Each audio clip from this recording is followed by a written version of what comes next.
ब्रह्मा को मोह मिले इस माधव की कथा पर हो सकता है। हम तो कलिकाल के जीव हैं, स्वाभाविक है, पर निवेदन कर दो, करना नहीं। जब ऐसा होने लगे तो प्रभु का भजन करना प्रारंभ कर देना।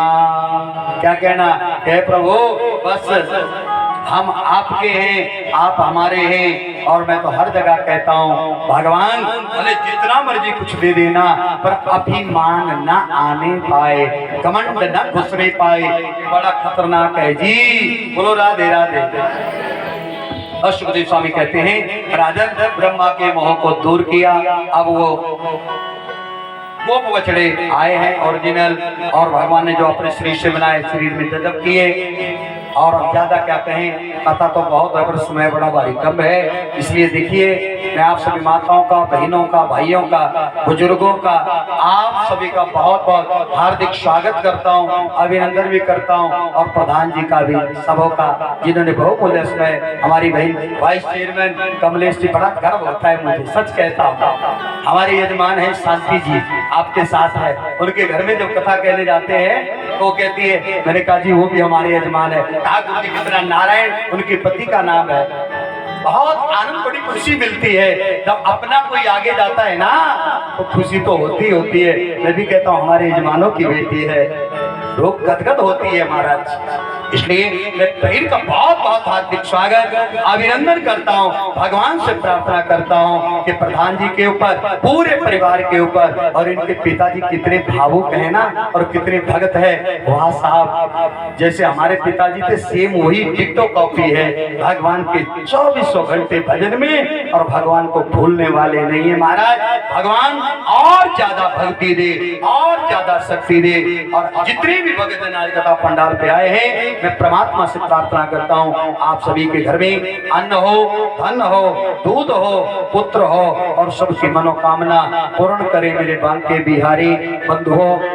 आज समय कम है, कथा बहुत है, पर निवेदन इतना है कि चलो थोड़ा बहुत ये टाइम ओवर हो जाएगा तो माफ कर देना, है ना। बाकी कल कथा का समय थोड़ा चेंज है, और कल का एक और निवेदन कर दो। हमारे प्रधान जी ने वैसे सबको बुलाया है दूर दूर तक ना, पर देखिए कल है श्रीमद् भागवत जी का भंडारा, और भंडारे का निमंत्रण नहीं होता। और मैं ब्राह्मण होने के नाते व्यासपीठ से आप भगतजन जहां जहां से भी आए हैं, अपने अपने नगरी में, अपने अपने रिश्तेदारों को भी, अपने अपने इष्ट बंधुओं को भी कल के भंडारे का निमंत्रण दे देना। और कल होली का महान पर्व भी है भाई, बहुत ही प्यारा है, ध्यान देना। बृषाना वृंदावन में जाइए, सब कृष्ण के रंग में रंगने वाले हैं। तो कल होली के महान पर्व के ऊपर ये मेरे भगवान की कथा कल यहाँ विराम लेगी। भंडारे का भी निमंत्रण है। जो पूजन करवाना चाहे प्रातः काल 7 बजे, हवन करवाना चाहे 9 बजे आहुतियां डालने के लिए, कल कथा 1 बजे से नहीं, कल कथा हो जाएगी 11:15 बजे से 2-2:30 बजे तक, या फिर जब तक भगवान चाहेगा तब तक, क्योंकि कल भागवत पूरा करके जाना पड़ेगा। तो कल 7 दिनों को कथा सुनो चाहे ना सुनो, 7वें दिन कथा का संपूर्ण पुण्य प्राप्त होता है। और कल विशेष कथा रहेगी सुदामा की, और सुदामा की कथा तो मेरे भागवत कथा के प्राण है साहब। इसलिए आना नहीं भूलना, सब ने आना है, और सबके लिए निमंत्रण है। तो ये नियम मैंने आप लोगों के लिए बता दिया, क्योंकि देर बाद में टाइम नहीं लगेगा। इसलिए भगवान का सबके ऊपर कृपा आशीर्वाद वर्षे। और अब गोपियां भगवान से कहती है, प्रभु हमारे साथ कब नाचोगे, क्या करोगे भला हमारे साथ में, हम चाहते हैं हमारा। भगवान ने कहा गोपियां सुनो, जिस दिन बंसुरी बजाऊंगा, ध्यान देना, भगवान ने कहा जब मैं बंसुरी बजाऊंगा तो महाराज दौड़ी दौड़ी चली आना। बोलो गोविंद भगवान की। भगवान ने स्वयं बुलाया कि फिर आ जाना, मेरे घर नहीं रुकना। अब गोपियां इंतजार कर रही। और सुनो, इधर यमुना के किनारे एक बहुत बड़ा कुंड था, कुंड, और उस कुंड का पानी कोई पशु पक्षी पीने लग जाए तो मर जाता, जहरीला पानी था। ध्यान देना, आज भी बहुत कालिया नाग है जल प्रदूषण हो रहा है। और ये कथा यही बताती है मेरे भगवान ने जल को शुद्ध किया है। देखो माता बहनों, बुरा नहीं मानना, कभी भी जल में हम आप लोगों को जल का दुरुपयोग नहीं करना चाहिए। बावड़ी के पास, कुएं के पास, आजकल तो चलो घर घर में मशीनें हो गई, पर पहले लोग उसी में धोते थे कपड़े। ये जल प्रदूषण बड़ा खराब है। जल ही जीवन है। मेरे भगवान ने देखा, अरे जहरीले जल है, जो जीव जंतु पीता है मर जाता है। बहाना गेंद का बनाया और गेंद का बहाना बना के कालिया नाग कालिया कुंड में रहता था। उस कालिया कुंड को भगवान ने उस कुंड से निकाला है, रमणक द्वीप के लिए भेज दिया।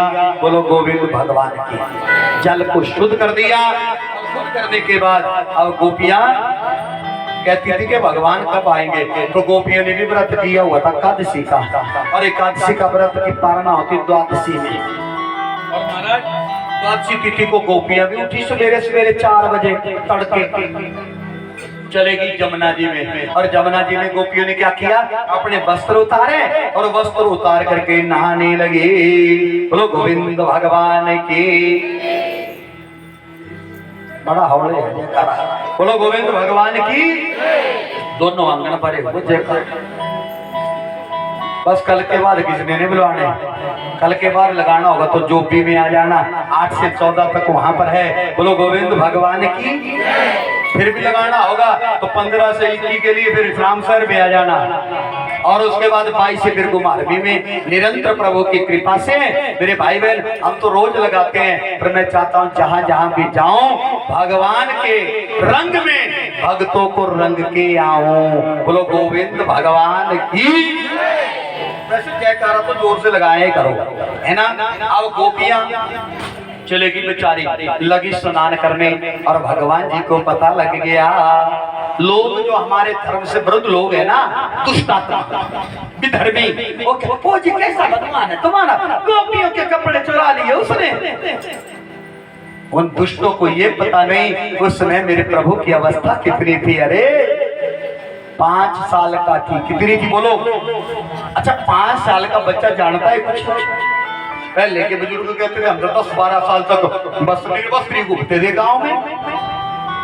5 साल के बच्चे को कोई पता नहीं होता। लेकिन आजकल के बच्चे बड़े खराब है। ये जो मोबाइल है ना, मोबाइल इसने बेड़ा गर्क कर दिया। सावधान हो जाओ, नजर रखा करो बच्चों के ऊपर, अन्यथा बचने वाले नहीं है। बोलो गोविंद भगवान की। 5 वर्ष के कन्हैया मेरे भाई बहन गोपियां निर्वस्त्र स्नान करे। भगवान प्रातः काल गए और जाके सब गोपियों के वस्त्र उठाए और वस्त्र उठा करके सीधा कदम डाल के ऊपर चढ़ गया और मीठी मीठी बांसुरी बजाना शुरू कर दिया। क्या किया? लगा बांसुरी बजाना। जब से बांसुरी बजाने लगा तो कन्हैया ने कहा था गोपियों जब बांसुरी बजाऊंगा तो दौड़ी दौड़ी आ जाना। अब गोपियां स्नान कर रही थी, जैसे ही महाराज स्नान करके कानों में आवाज सुनाई थी बांसुरी, गोपियां छटपटाने लगी। अरे चलो चलो सखी, अरे वो कन्हैया के बांसुरी बजा रहा है, उसने कहा था हम आपके साथ मैं जाऊंगा, आपको जो बांसुरी बजाऊंगा। चलो हमें तो नाचना है। बोलो राधे राधे। अब गोपियां जल से जैसे किनारे पे आई तो एक भी वस्त्र नहीं मिला महाराज। गोपियों ने जहाँ रखे थे ना कोई एक भी वस्त्र नहीं मिला। आज भी आप जाओ तो आपको वो कदम्ब का डाल मिलेगा, एज इट इज है भैया। 5000 साल पहले का यमुना का वही किनारा है जहां मेरे परमात्मा ने गोपियों के चीर हरण किए थे। और कदम डालने लग गया बांसुरी बजाने। गोपियां कहने लगी वो कपड़े एक ने का पहन लगता है जो आज तक मक्खन चुराता आया ना कोई हमारे वस्त्र चुराता। अरे तो सिर पे बैठ गए, हमने प्यार किए ज्यादा कहा होगा। ध्यान दो, लगी देखने, बोले जहां बांसुरी सुनी न वही होगा। देखा चंद्रमा की चांदनी सुबह 4 बजे छिटक रही थी और कन्हैया कदम डाल पर बैठा है, एक टांग पे दूसरी टांग धरी है और मीठी मीठी बांसुरी बजा रहा। वो देख बहनों बैठा है, वो बजा रहा बांसुरी।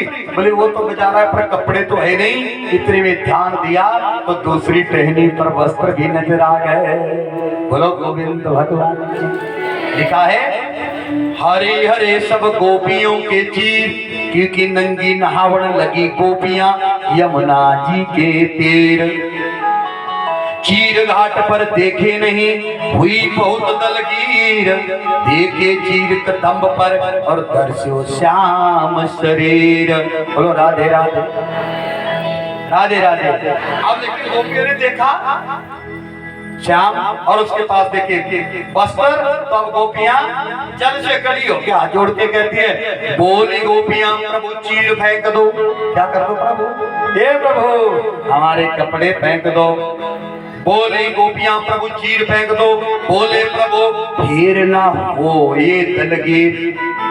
गोपियों संकल्प करो, जो गलती आपने आज की है ना, वो गलती आप फिर बाद में नहीं करोगे। और भगवान 5 वर्ष के हैं, 5 साल के कन्हैया ने कितनी बड़ी शिक्षा दे दी रे हम आप लोगों के लिए। ध्यान दो, ये मेरे परमात्मा की कथा क्या शिक्षा दे रही है। ये आनंद के लिए नहीं, हर कथा का सार है साहब। है महाराज नंगे नहाना पाप है, एकत लोक शरीर। 5 वर्ष के श्री हरि ने निंदा करी बेपीर। चीर हरण लीला नहीं जानत और निंदा करत बेपीर। गोपियों की वो बेपीर निंदा की, वो चंडगी ना। अरे गोपियों आजा ले जा जल से बाहर आके।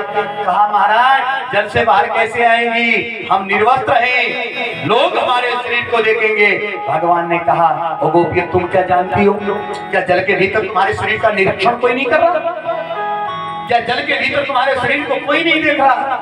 अरे ओ देवियों, जल के जो देव हैं वरुण देव, वो भी तो तुम्हारे शरीर को देख रहे हैं। इसलिए देखो माता बहनों में हर जगह कहता हूँ, ये भगवान ने हम आप लोगों को शिक्षा दी है। कभी भी कहीं भी स्नान करो तो निर्वस्त्र नहीं स्नान करना चाहिए। तीर्थ पे भी जाओ तो एक वस्त्र लेकर के भैया उसमें स्नान करिए, उसको तीर्थ वस्त्र कहते हैं। क्यों? क्योंकि निर्वस्त्र जो है नहाना महापाप है। और देखो इसका एक भाव ये है, इसके बाद आती है महाराज की कथा। रास महाराज की भागवत में तो भगवान ने कौन से गोपियों के वस्त्र चुराए हैं? भगवान जी ने वासना रूपी वस्त्रों का हरण किया है। भगवान जानते हैं रास में तो वही गोपी आएगी महाराज। कौन सी? बोले जिसके अंदर वासना नहीं होगी, जिसमें वासना होगी वो नहीं आएगी नाचने। इसलिए ये वासना रूपी वस्त्रों का भगवान ने हरण किया है। बोलो गोविंद भगवान की। एक गोपी ने संकल्प किया, कहा महाराज हम आगे से बात जो है ऐसी गलती नहीं करेंगी, बस महाराज हमारे वस्त्र दे दो। भगवान ने वस्त्र दिए हैं। और अब गोपियां कहती है कब महाराज हमारे साथ नाचोगे? भगवान ने कहा कोई बात नहीं, बस ध्यान रखना आएगा जब बांसुरी लग जाए ना बजने, फिर रहना घर में है ना। ये फिर भी घर में रहेगी तो मैं क्या करूँगा? देखो भगवान सबको मौका देता है करने का, सबको देते हैं भगवान। हम आप लोगों को भी तो दिया नहीं मौका है। 6 दिन निकल गए, 1 दिन का और है। इसलिए माता कल का मौका नहीं गंवाना। बोलो गोविंद भगवान की। अब भगवान जी आए और अब भगवान की उम्र 7.5 साल हो गए। तो 7.5 साल के हो गए तो नियम था बद्दो वहां पर हर साल देवराज इंद्र का पूजन करते थे।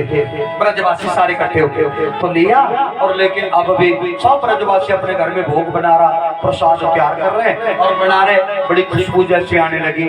7 वर्ष का कन्हैया मैं यशोदा से कहने लगा मैया मैया मैया। बोले हाँ। बोले ये आज बड़ी खुशबू हो रही, चारों ओर बड़े पकवान बन रहे, बड़े भंडारे जैसे लग रहे। बाबा भी आज बड़ी मस्त है, बड़ी तैयारियां की जा रही है, ये क्या प्रोग्राम है? माँ यशोदा ने कहा देख बेटा मेरे को तो पता नहीं, ये तो अपने बाबा से जाके पूछ ले कि क्या बन रहा है। और भगवान जी कहते मैया मेरे को लगता है। 7 साल का कन्हैया कहने लगा मैया मेरे को लगता है मेरे बाबा मेरे को भी नहीं और आपको भी नहीं बात नहीं बताई और काम तैयार कर दे। बोले काहे की? बोले ऐसा ना हो कि मेरे ब्याह का इंतजाम कर दिया। बोले राधे राधे। क्या? बोले कहीं मेरा ब्याह तो नहीं रख दिया? बोले बढ़ाया तू ब्याह, बोले बड्डा तो ले। बोले मैया इतना बड़ा तो हो गया, 7 साल का था। और कन्हैया माँ से कहने लगा राधिका गोरी से ब्रज की छोरी से मैया कराई दे मेरो प्यार। राधिका छोरी से ब्रज की छोरी से मैया करा दे मेरो प्यार। राधिका गोरी से ब्रज की छोरी से मैया कराई दे मेरो प्यार। छोरी से ब्रज की छोरी से मैया करा दे मेरो प्यार। वो गोविंद भगवान की भजन लग गए ना कर दे पर यही भजन नहीं होना। और मैं चाहता हूँ भजन कम हो और जिस काम के लिए हमारे प्रधान जी ने बिठाया है भजन तो शाम को क्या कम हुआ बोलो नंदी आएगी आपकी तो आप जानो। और देखो भाई लिखा है कथा के आदि अंत में भजन जरूरी है।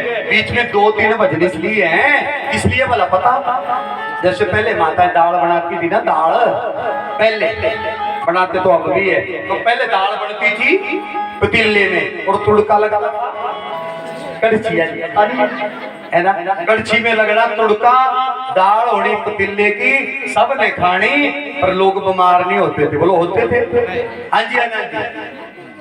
और आजकल दाल बननी इतनी कर और तुड़का लगना फ्राई बड़ी कढ़ाई हाय हाय। पहले दाल में तड़का होता था आजकल तड़के में पल्ले पल्ले पल्ले और फिर खाई पेट कड़कड़ाया है। कम लगाया करो तड़का नहीं तो हमारे जैसा बिन तड़के वाला ही काम आ जाएगा फिर क्या फायदा है। बोलो गोविंद भगवान की। मेरे भाई और बहनों देखिए जो कथा है ना ये कथा भी दाल समझो क्या है कथा भगवान की कथा भी दाल है। बीच में 2-3 भजन इसलिए हम गाते हैं कि थोड़ा सा तुड़का लगी जाओ नींद नहीं आई जाओ अब ये नहीं कि 20-25 भजन गाए मैंने तो कथा कहाँ होती फिर है ना। इसलिए कथा है तो मैं चाहता हूँ कथा ज्यादा हो। भजन सुबह शाम हम बड़े गाते हैं इसलिए 2-4 भजन बतेरे होते कथा में। पर आपने देखा होगा बहुत कथा बात कैसे बेचारे बाहर टना ही नहीं एक साइड क्या दूसरा जय जय है। बोलो राधे राधे राधे राधे। और महाराज अब जो है भगवान जी माँ कहती है बच्चा तो भी बस बताया ब्याह बड़ा होले। और अब पूछा जाके बाबा को बाबा ने कहा बेटा हम देवराज इंद्र का यज्ञ करते हैं। बोले क्यों बोले इंद्र का यज्ञ होता इंद्र प्रसन्न होता फिर बारिश होती तो अन्न होता तो जीव की उत्पत्ति होती ये नियम है। बोले पिताजी ये देवराज इंद्र अपनी मर्जी से कख नहीं कर सकता पूजा करनी पड़ेगी तो क्यों हम इंद्र की हर साल पूजा करें। होते है ना कई लोग लकीर के फकीर बन जाते हैं दूसरे की सुननी नहीं ना ऐसे ही होता है। तो भगवान ने कहा बोले बाबा जी ऐसे नहीं होता। बोले आदमी को कर्म करना चाहिए। क्या कर्मणा जायते जंतु कर्मणैवाभिलीयते सुखम दुखम भयं क्षेमं कर्मणैवाभिपद्यते। बोलो गोविंद भगवान की। गोविंद भगवान की। इस कथा का सार मैं आपको बताऊं यही सार है भगवान ने बताया है कि ऐ दुनिया वालों कर्म करते रहना कर्म तुम्हारे हाथ में है फल देना मेरा काम है। पर कोई आदमी कर्म करना नहीं चाहता हम मुझे फल कहाँ से मिलना जब डाला ही नहीं बीज खेत में तो नहीं पैदा होना। बोलो राधे राधे। बोले क्या करे बच्चा बोले ऐसा करो इंद्रिया क्या बंद करो और ये जो गोवर्धन है ना हमारा पिताजी ये गोवर्धन देता है सब कुछ इसके ऊपर होती हरी हरी घास हमारी चरती गौ माताएं